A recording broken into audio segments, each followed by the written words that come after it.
नमस्कार, मैं रिया और आप देख रहे हैं डॉक्टर साहिब। डॉक्टर साहिब के आज के इस वीडियो में हमारे साथ मौजूद है डॉक्टर अवनीश कुमार, जो कि बिहार के जाने माने पेट, आंत और लिवर से जुड़े रोगों के विशेषज्ञ हैं। तो डॉक्टर साहब, बहुत बहुत स्वागत है आपको हमारे चैनल में।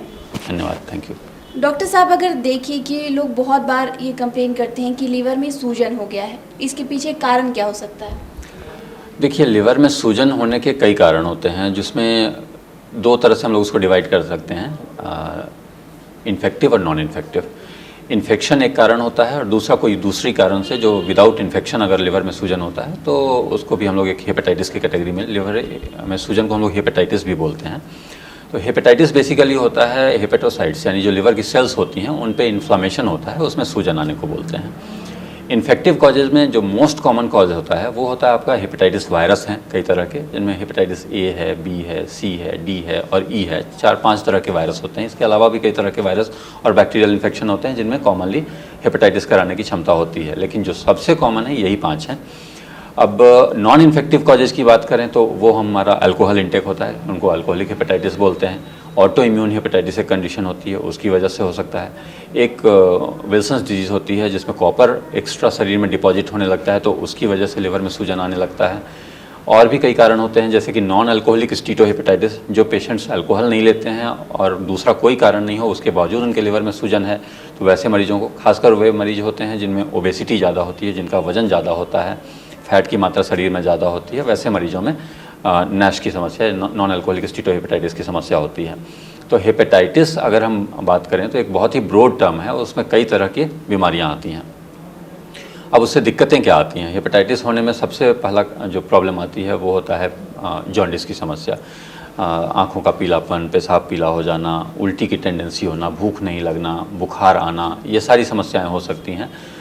जब ये बीमारी और ज़्यादा बढ़ती है तो लिवर फेल होने तक की कंडीशन आती है, जिसमें हम लोग खून का पतलापन हो जाता है, जॉन्डिस इतना ज़्यादा बढ़ जाए कि लिवर काम करना बंद कर दे, बेहोशी की समस्या आने लगती है, ये सारी समस्याएं आने लगती हैं। मरीजों को अगर लिवर फेल होने की समस्या है तो लिवर ट्रांसप्लांट तक के लिए जाना पड़ सकता है।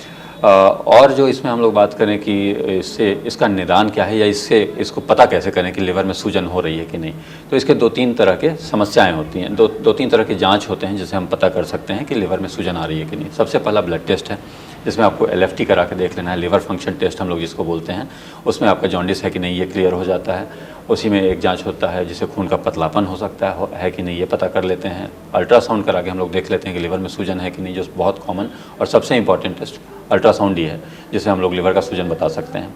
दूसरा टेस्ट, आजकल नया टेस्ट आया है जो फाइब्रो स्कैन होता है। इसमें ये पता चलता है हम लोगों को कि फाइब्रो स्कैन लिवर में जो सूजन है उससे लिवर डैमेज हो रहा है या नहीं, ये पता करने के लिए बहुत ज़रूरी है। फाइब्रो स्कैन के बेसिस पे हम लोग ये डिसाइड करते हैं कि उसको हेपेटाइटिस का ट्रीटमेंट देना है कि नहीं देना है, खासकर वैसे मरीजों को जिनको नैश की समस्या है या अल्कोहलिक हेपेटाइटिस की समस्या है।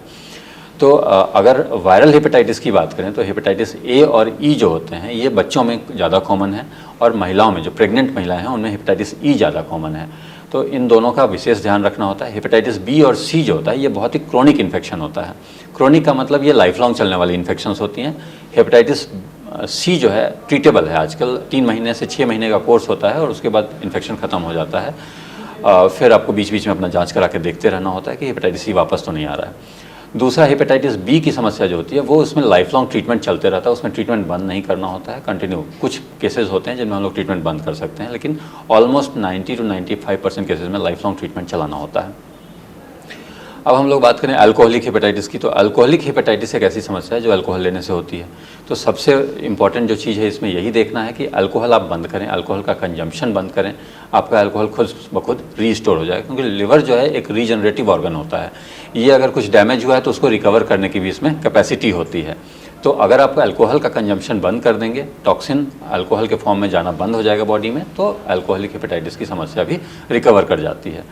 दूसरा, हम लोगों ने बात की नॉन अल्कोहलिक स्टीटोहेपेटाइटिस की, तो ये आजकल बहुत ही कॉमन है। इसके बारे में जितना बात करें वो कम कहेंगे। इसमें ओबेसिटी, अल्कोहल, ये हाइपरटेंशन, ये सारी चीज़ें आती हैं। और इसके सबका ट्रीटमेंट जो है वो आपको प्रॉपर केयर, सबसे इम्पॉर्टेंट है कि आप एक्टिविटी उस समय कम करें जिस समय हेपेटाइटिस की समस्या चल रही है। अगर जॉन्डिस है तो थोड़ा सा रेस्ट की ज़रूरत होती है, बहुत ज़्यादा रेस्ट नहीं, बेड रेस्ट नहीं कहेंगे, थोड़ा हल्का रेस्ट लेना है और प्रॉपर एक डाइट फॉलो करना है। अगर समस्याएं ज़्यादा हों तो एडमिट होने की भी ज़रूरत पड़ सकती है। डॉक्टर साहब, जैसा कि आपने बताया कि हेपेटाइटिस जो है प्रेग्नेंट महिलाओं को भी हो सकता है, तो ऐसे में अगर उन्हें हुआ है प्रेगनेंसी के दौरान तो बच्चे पर किसी तरह का खतरा हो सकता है या उन्हें किसी तरह की खतरा हो सकता है? जी देखिए, अगर प्रेग्नेंट महिलाएं जॉन्डिस के साथ प्रेजेंट कर रही हैं तो सबसे इम्पॉर्टेंट चीज़ ये रूल आउट करना होता है कि कॉज क्या है, कारण क्या है जिसकी वजह से उनको जॉन्डिस आया है। एक बात की मैंने हेपेटाइटिस ई की। हेपेटाइटिस ई महिलाओं में बहुत कॉमन है, खासकर प्रेग्नेंट महिलाओं में, और उससे मॉर्टेलिटी बहुत ज़्यादा होती है। एटलीस्ट अगर किसी को इन्फेक्शन हुआ है तो उनमें 25% चांस है कि वो मॉर्टेलिटी उनमें यानी डेथ होने का भी रिस्क रहता है। तो इस चीज़ का बहुत ध्यान रखना है कि जॉन्डिस जब भी हो किसी प्रेग्नेंट महिला को तुरंत इमीडिएट अटेंशन की ज़रूरत है उसको, और वो उस चीज़ का जांच कराए और प्रॉपर तरीके से इलाज कराए। इसके अलावा कुछ कारण होते हैं प्रेग्नेंट महिलाओं में, जिनमें एक कोलेस्टेसिस ऑफ प्रेगनेंसी होती है, जिसमें जॉन्डिस से ज़्यादा एंजाइम्स बढ़ने शुरू होते हैं, SGPT, SGOT, अल्कलाइन फॉस्फेटेज, ये बढ़ना शुरू होता है। उसमें इचिंग बहुत होती है शरीर में। इस समस्या का भी निदान है, लेकिन प्रॉपर केयर के साथ गायनिकोलॉजिस्ट और गैस्ट्रोएंटरोलॉजिस्ट दोनों का रोल इसमें बहुत इंपॉर्टेंट होता है। दोनों मिलजुल के काम करें तो महिलाओं को बहुत राहत मिलती है। जैसा कि हेपेटाइटिस के बारे में जिक्र कर रहे थे, तो हेपेटाइटिस वाले मरीजों के साथ बहुत भेदभाव भी किया जाता है, तो किस हद तक ये करना सही होता है? देखिए, मैं नहीं चाहूँगा कि किसी के साथ भी कोई भी भेदभाव हो, और करना भी नहीं चाहिए, क्योंकि ये ऐसी इन्फेक्शन नहीं है जो साथ बैठने, उठने, खाने पीने, रहने सहने से होते हैं। हेपेटाइटिस बी और हेपेटाइटिस सी, ये दोनों इन्फेक्शन जो है ब्लड बॉर्न इन्फेक्शन होते हैं।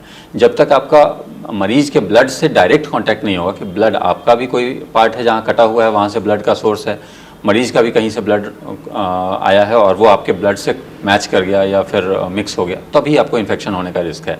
साथ उठने बैठने से, खाने पीने से, सोने से, रहने से नहीं होता है। दूसरा चीज़ जो एक इम्पॉर्टेंट होती है हेपेटाइटिस बी और सी के साथ, ये सेक्स से भी फैलते हैं, तो आपको एक प्रॉपर प्रोटेक्शन की ज़रूरत है। अगर कोई इन्फेक्टिव पार्टनर है आपका, तो आपको ये ध्यान देने की ज़रूरत है कि बैरियर ज़रूर यूज करें। अगर आप वैक्सीनेटेड नहीं हैं तो as early as possible vaccination use करें, ताकि आपको अपने पार्टनर से इन्फेक्शन होने का रिस्क ना हो। तो शुक्रिया डॉक्टर साहब, जो आपने हेपेटाइटिस के बारे में जानकारी दी उसके लिए बहुत बहुत शुक्रिया। धन्यवाद। तो आप डॉक्टर अवनीश कुमार को सुने थे, जिन्होंने हमारे साथ पूरी जानकारी साझा की है हेपेटाइटिस के बारे में। इस विषय में आप क्या सोचते हैं, हमें कमेंट कर जरूर बताएं। चैनल को सब्सक्राइब कर ले, फेसबुक पेज को लाइक कर ले, साथ ही डॉक्टर साहब से आपके क्या सवाल है हमें कमेंट करिए, मेल के माध्यम से भेज सकते हैं। वीडियो देखने के लिए आपका शुक्रिया।